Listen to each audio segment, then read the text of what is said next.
Hello, good people. I am back again. I wanted to share some info with you guys. So, I've been studying these UCC codes and definitions in Black Laws Dictionary. And so, I went back and looked at a car that I had purchased cash 2 years ago. And so, I'm looking at this, and when you get to this part right here where it says total credit due and balance due, they have finance checked and I paid them cash. So I'm trying to figure out, like, why did they check finance if I paid them cash?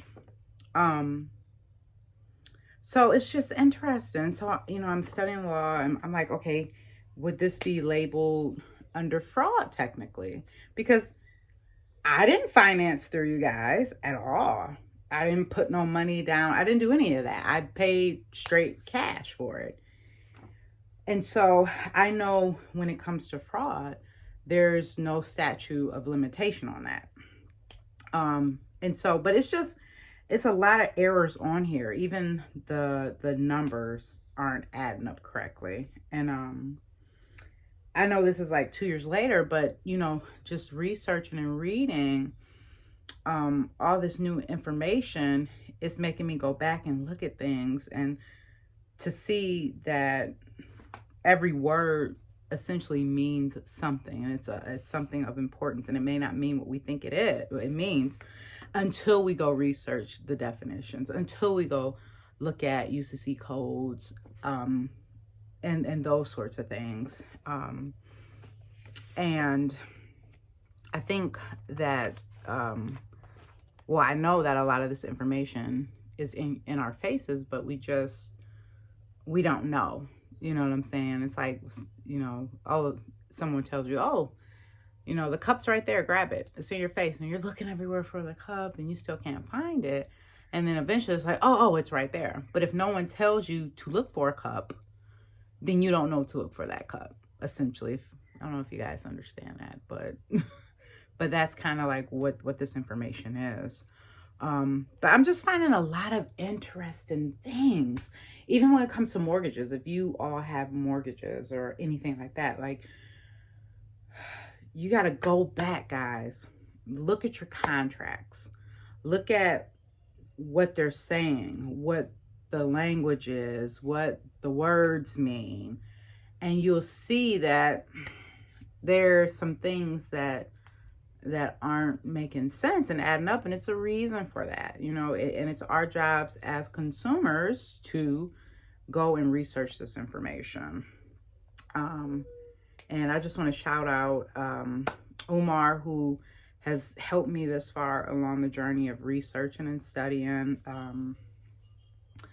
and a host of other people that has helped me along the journey, and helped me and Reg essentially along the journey of just researching. Research is everything.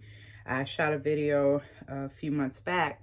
If you go and check out the rest of my YouTube videos, where I talked about looking up laws in your state under the House of Representatives, and you'll see a lot of things are actually passed for our good and benefit. But if you don't know what they are and what they mean and how they benefit us, then it's like having a gun but no bullets, essentially, if that makes sense. It's of no use to have something that can defend yourself, but when you're not educated on how to use it, how to load it, that sort of thing, it's almost useless.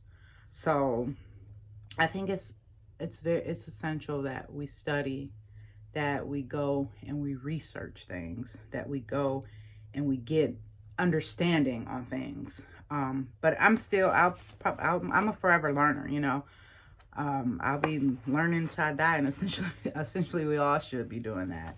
But it's just interesting. I would, challenge you guys to go back and look at your contracts, look at the language, the verbiage, what they're saying, because it's very interesting. It's very interesting. I can't tell you, you know, what to do, but what I can assure you to do is to go and study, to go and do the research for yourself, okay? Because there's a lot that you hold more power than you think you do, is what I would leave with. You hold more power than what you think, and that everything that works for your good is actually right there in your face, and you have the authority and power to utilize that. All right, great people. Blessings, love, and peace. Take care.